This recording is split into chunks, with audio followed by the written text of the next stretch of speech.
부동산 불패 신화는 우리의 빚에 어떤 영향을 줬을까요? 그 부동산 불패라는 단어는 우리나라보다 사실 일본이 먼저 있었었거든요. 그래서 일본은 도쿄에는 평당 100억 하는 집이 있었어요. 그러니까 1억이 아니라 100억이 평당. 그러니 이게 그 당시 버블이 얼마나 심한지 아실 거고, 그 다음에 일본인들이 그 당시에 이제 엔고 현상이 이제 도래하면서 당시 내국에만 부동산 투자가 한 게 아니라 전 세계 땅을 사러 갔거든요.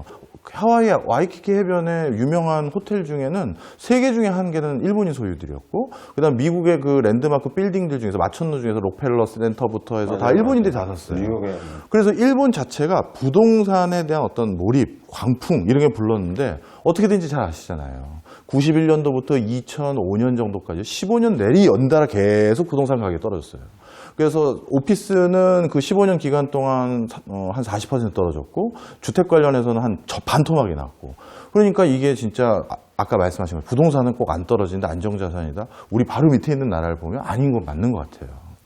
1929년에도 부동산 가격이 당시에 워낙 좋을 때에는 사람들이 땅을 사는데 보지도 않고 비행기 타고 그 마이애미 지역 같은데 거기 비행기 타고 가다가 저 아래 저 늪지대 저기 좋은 땅이다 그러면은 가보지도 않고 그냥 거기서 사인을 하고 사는 뭐 이런 에피소드들이 있을 정도로 그 땅들을 엄청나게 샀는데, 바로 그 마이애미 지역에 최근 그 엄청난 태풍이 와가지고 거기 사람 살 수가 없는 지역이다라는 게 알려지면서 갑자기 땅을 팔기 시작하고, 그게 이제 연쇄적으로 되면서 이제 땅값이 이제 엄청나게 떨어지기 시작을 하거든요. 워낙 유명한데 2008년도에 이제 글로벌 금융위기죠. 서브프라임 몰기지라고 많이 알려 있는데, 또 신용도가 낮은 분들한테 몰기지라고 해서 주택을 사기 이제 대출을 해주는 미국의 일종의 대출 시스템인 건데, 그럼 왜 미국의 뱅커들이, 은행들이 그렇게 바보가 아닌데 왜 그랬냐? 그럼 뭐 그 전에 이제 시중에 유동성이 좀 넘쳐 흘렀는데, 사실은 그때 전반적으로 경제 상황도 뭐 그렇게 해서 막 수익률이 크게 날 때도 없고, 그러니까 뱅커들도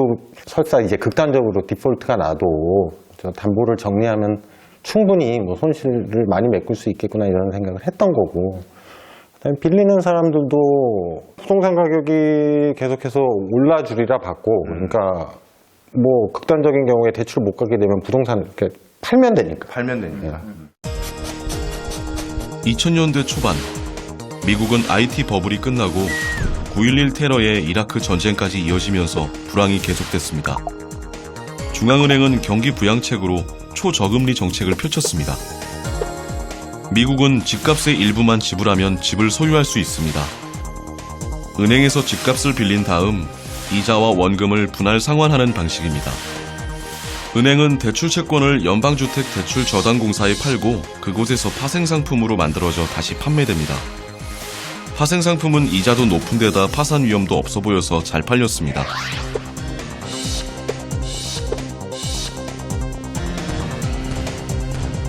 그러자 은행은 신용이 낮은 서브프라임 계층에도 높은 이자를 받고 대출을 해주기 시작했습니다.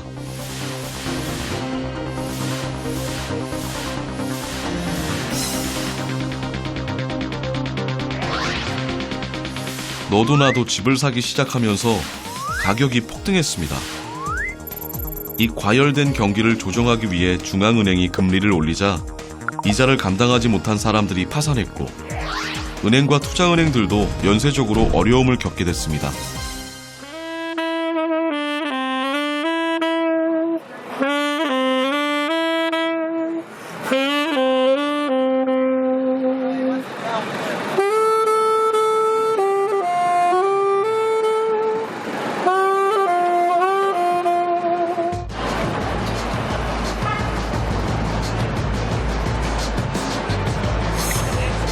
(10년) 전 미국의 대표적인 투자은행 리먼 브라더스의 파산은 충격이었습니다. 158년 역사의 리먼 브라더스 파산으로 글로벌 금융위기가 촉발됐습니다. Many people were very excited about the possibility of making money off of housing. When those housing prices stopped going up and just were stuck, they weren't making money, so they couldn't make payments not only on this house, but on the fourth house they had, the third house they had, the second house they had, the first house they had.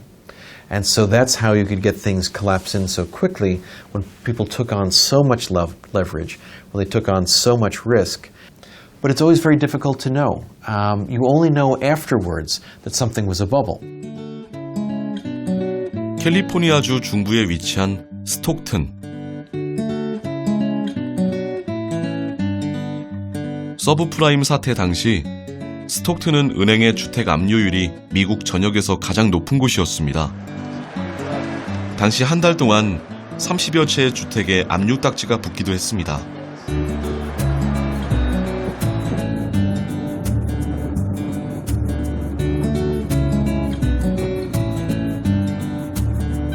(30년) 동안 스톡튼에서 부동산 중개업자로 일해온 피터는 누구보다 당시 사정을 잘 알고 있었습니다. But a lot of these houses, a lot of these.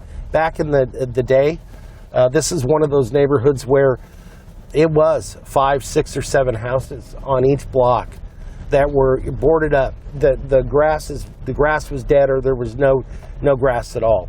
That is 서브프라임 사태가 발생하고 10년. 아직도 동네 곳곳에는 압류당한 집들이 방치돼 있습니다. In 2008, 2009, there were a number of these 10 years ago, and nobody has done anything with it.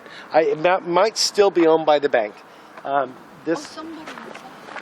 It could be that it was a homeless person.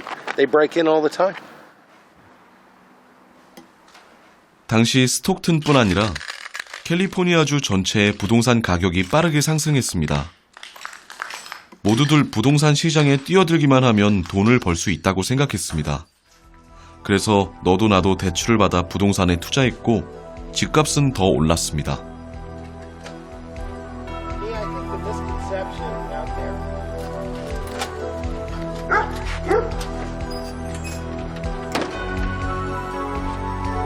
직업과 상관없이 수입을 신고만 하면 누구에게나 대출을 해주던 시절이었습니다. 금리가 오르고 집값이 떨어졌을 때 그들 대부분은 대출을 갚을 수 없었고 집을 포기할 수밖에 없었습니다. Let's say a house like these across the street. When these houses first went on the market before the boom, they were selling for maybe $125,000. By the end of the boom, some of these houses were selling for $400,000. So now all of a sudden they had a loan for $400,000 on a house with a real property value of $125,000. They couldn't sell their homes if they wanted to. And so they had a choice. Do I make a payment on a house that is worthless, or do I walk away from it? And that's what they did. They walked away. 10만 달러의 집을 구입하는데 마이클은 자기 돈 2만 달러를 투자하고 은행에서 8만 달러를 대출받았습니다.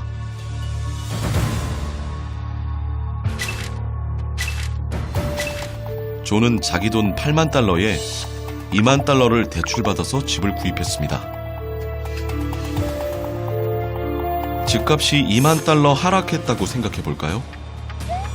존의 자산은 8만 달러에서 6만 달러로 줄었지만 마이클은 모든 자산이 사라졌습니다.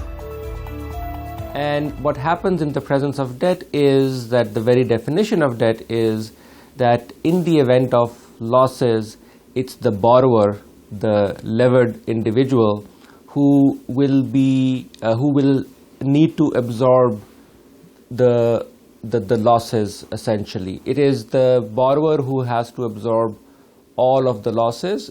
That's just the definition of what leverage or debt is.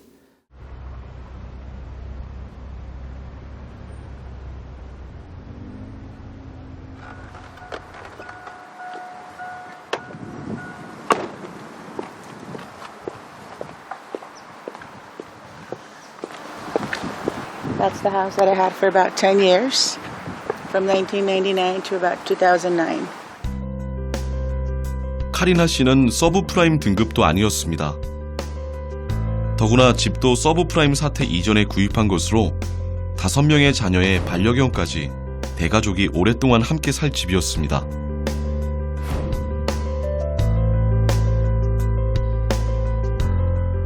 Housings were booming, just like it is right now, and you were hearing a lot of commercials, a lot of propaganda through the mail. Real estate agents would come to your house and they would knock on your house and say either you can sell your home or you can get money out of your home for refinancing, to remodel the home, to pay bills. Sometimes some of them would say you can even go on vacation because your equities are increasing, and so you can get money out of your home.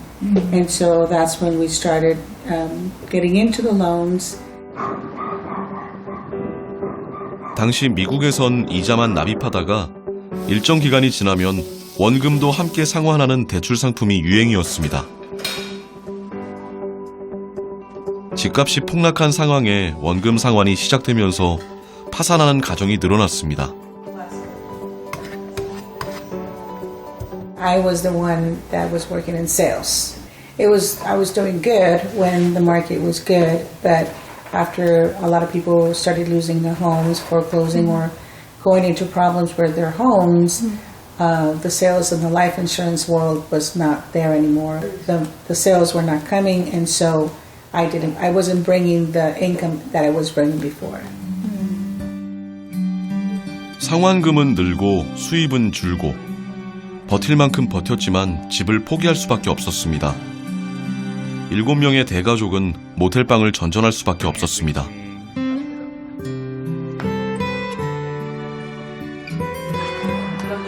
그나마도 방값이 없을 땐 자동차에서 숙식을 해결하기도 했습니다. Oh yeah, you still have another seat that's folded. So typically kids stay here? Yeah, so we would just sleep on the seats. Sit. Yeah, and then the cargo will be here. Ah, I see. That's pretty cool. Yeah. So, I see. Oh, it was a surreal moment. It was a real surreal moment because you think you're going to go ahead and be there for years and end up paying your house, but you end up not paying the house, and come to find out you're not the only one. There was thousands and hundreds of people also going through the same situation, going through the same problem.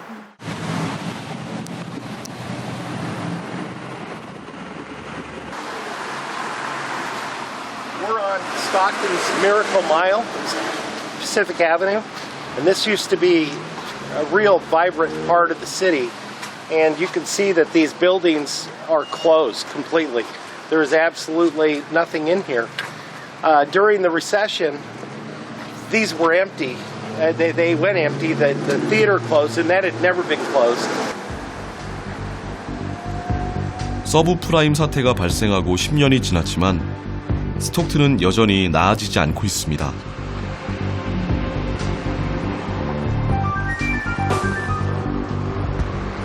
The heavy debt did create the housing crisis. It's exactly, and then because it also, when the bottom of the housing market dropped out, the bottom of the job market dropped out. Because the economy went like this. And all of a sudden now, this where unemployment rate was maybe 7%, 6-7%, it went to 15-20% in Stockton. 채무자의 불행은 채무자에게만 그치지 않습니다. 갚아야 할 빚이 있다면 당연히 소비를 줄이게 될 겁니다. 외식 대신 집에서 식사하는 경우가 많아지겠죠. 손님이 줄면 식당 주인은 종업원을 해고할 수밖에 없습니다. 실업이 늘면서 식당을 찾는 사람들은 더 줄고 결국 문을 닫을 수밖에 없습니다. 다른 가게들도 마찬가지 상황이죠. That people who have not borrowed, it's not, they weren't part of this, so to speak. They become highly affected by this process because while they did not borrow, they were selling their goods and services to the people who had borrowed a lot. And all of a sudden, they cannot find enough customers because their customers are all underwater, so to. 개인 부채가 그 지역 전체에 영향을 미쳤고 급기야 지역 경계도 넘어섰습니다. 스톡튼 사람들은 당장 급하지 않고 비싼 제품부터 소비를 줄였을 겁니다. 가령 자동차 같은 경우가 되겠죠. 스톡튼에서 자동차 구입을 줄이자 거의 반대편에 위치한 테네시주 자동차 산업에도 문제가 생겼습니다. 당시 테네시의 자동차 산업 일자리는 3만 개 정도 줄었는데 4명 중 1명꼴로 일자리를 잃은 겁니다. That problem spills over to the rest of the economy. So when they are cutting back, and now it's not just one borrower, there are millions of borrowers in the economy, when all of them are cutting back spending at the same time, it's no longer their individual problem only. Now it's everyone else's problem. The entire economy starts to sink, so to speak. 빚을 진 가게들은 빚을 갚기 위해 소비부터 줄였습니다. 소비가 줄자 상품 가격도 내려갔습니다. 기업도 부채를 줄이기 위해 인건비를 감축했고 생산과 고용이 감소했습니다. 경기는 점점 침체됐고 자산 가치는 더욱 하락했고 부채 상환 부담은 더욱 커졌습니다. 부채 디플레이션입니다. 서브프라임 사태 10년 후 미국은 부채 디플레이션에서 완전히 빠져나온 것처럼 보입니다. 실업률은 10%에서 4%로 안정되고 경제 지표도 살아나고 있습니다. 그렇다면 개인의 경제도 회복됐을까요? It's more of a veneer than a full recovery, if you understand what I mean. It seems like it recovered, but I believe there's a lot of inflation that sort of masks probably what we were like beforehand, before 2008. I think the recovery is coming. It's not something that is fast because you don't undo 10 years of an economy that's busted, and all of a sudden overnight it grows. I mean, the markets are booming and everything, but that still has to trickle down to the average person. However, a lot of the prices and the rates in the city have gone up. So we're talking about, though you get paid a little more, you have to put that towards a higher rent, or you have to put that towards higher groceries or transportation. So you don't get to see the benefits of what you're really getting paid for. 서브프라임 사태를 겪으면서 미국 내 빈부격차는 더욱 커졌습니다. 부자들은 변동성이 커진 주식시장에서 큰 돈을 벌었고 저금리로 대출받은 돈으로 더 큰 부자가 됐습니다.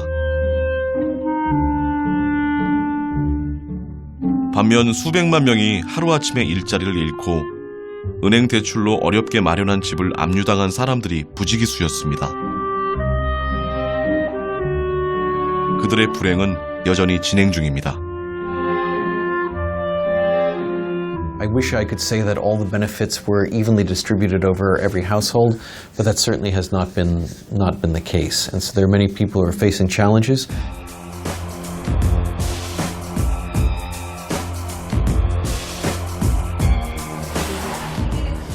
가계부채 1,500조. 나날이 신기록을 경신하는 우리의 빚은 괜찮을까요? 사실 우리는 빚의 위험보다는 미래를 낙관하는 경향이 있습니다. 그래서 빚도 곧 갚을 수 있을 것으로 생각하는 겁니다. 원금이 8,000이고 이자가 4,400. 그래서 총 1억 2,500. 어느 순간 보니 눈덩이처럼 커졌으니까 감당이 안 되는 거예요.